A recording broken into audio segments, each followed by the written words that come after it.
Hello guys, Bang737229ADV here.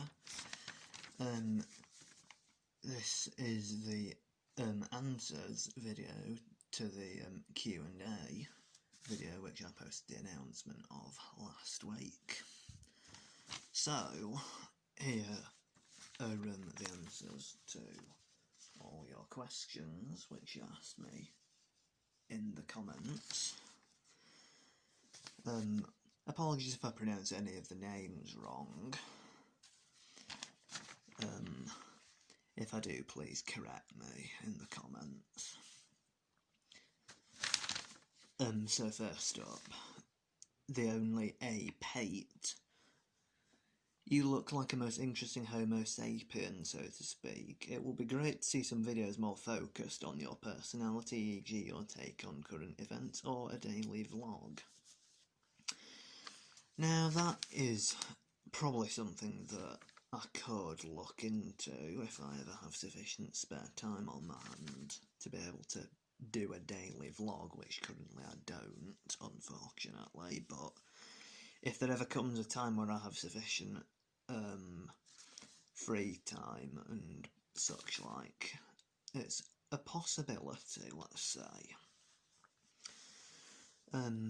Question 2 from Colonel Lucky Madinga. Hi Mark, my question is, in the realm of the unitement of feeling between peoples, how much do you think that a shared love of aviation can play its part? Very much so. Very, very much so indeed. Lost what I was going to say then. It's a great way, I'd say, of making new friends with people as I have. There's quite a few friends I've made during the hobby of aviation, so a shared love of aviation can definitely very, very much play its part, I'd say. Question 3, Nobby. Hello, I have a question regarding vacuum cleaners, which I notice you post about. Is it possible to get goth-style Henrys, which look sad, have piercings, and are coloured black? Only if you paint one black, that would be the only way, and then if you design your own graphics and then go to a local vinyl sticker shop, then they'd be able to print them for you. So yes, if you're willing to be able to customise one, I'd say it's definitely possible. Question 4, Mr. Goover. Hi Marcus, do you think the 727-200 is a third louder than the 737-200? That is something that I will have to reserve judgment on until I've actually heard a 737-200 in real life, which as of yet I unfortunately haven't, as far as I know anyway. But having heard a 727 in real life at Doncaster back at the end of August, whilst it was loud, it wasn't ear-splittingly loud, but it was certainly noticeably louder than everything else that was at Doncaster that day, which was namely two 737-800s and a Dreamliner. So until I have heard a 737-200 in real life, then unfortunately I'll be unable to compare the two. But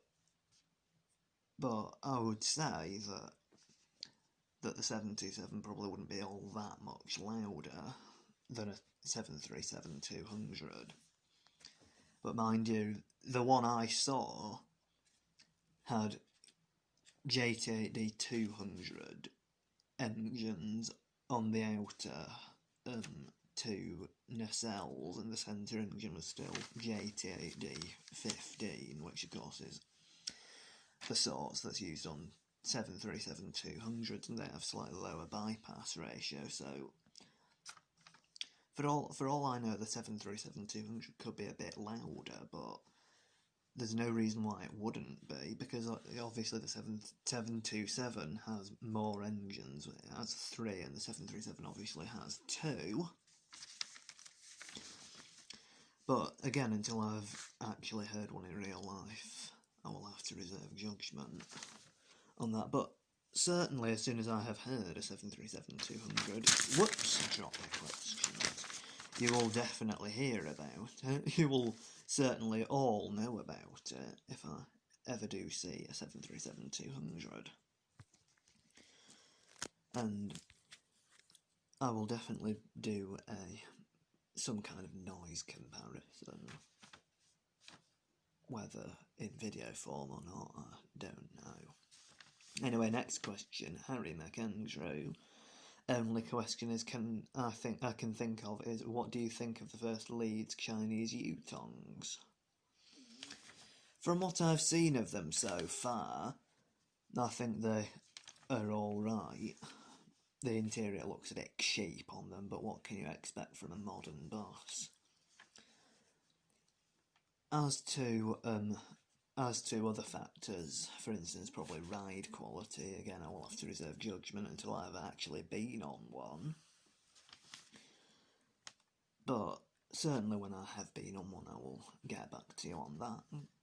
Question 6, Becky Mills. Have you ever festooned a Ryanair toilet with unwanted orange juice? In short, I can't say I have, no. But a very amusing question there. Question 7, Matthew Broom. I have 2 questions. I live in the US and I have a Henry 160 and I need to know how to replace the bag, or can I simply just use a bagless? The bags on Henrys are very easy to replace. The old bag just slides off the bag connector inside the tub and you can just put a new one straight on, or whilst it's not recommended, you can use them bagless if not, but make sure that you have a good filter on them, which Henry 160s do. They have more modern style, thicker filters, but on some older Henrys the filters are much thinner, so with those it is not recommended using them bagless. And whilst that recommendation has continued with current Henrys now, because the filter is that thick on modern Henrys, you would probably be able to get away with it, although it is not, as I say, not recommended. Finally, question 8, well, not a question as such, but from Harry McAndrew again. Congrats on 70 subscribers, Sir Mark Rumbleton. Thank you very much, Harry. And it is thanks to you promoting my YouTube channel on Facebook, Twitter and Instagram that I have got this many subscribers. Although I'm probably now closer to 100. Although I've not checked for a few days, but I will check when I post this video. But yes, thank you very much for helping me get this far with my subscribers. I will most likely be doing a 100 subscriber special, so if any of you guys have any suggestions what I could do for that, please do post your suggestions in the comments. And thank you very much for watching, and I will see you in the next video. So on that note, Boeing 737-229 ADV is out.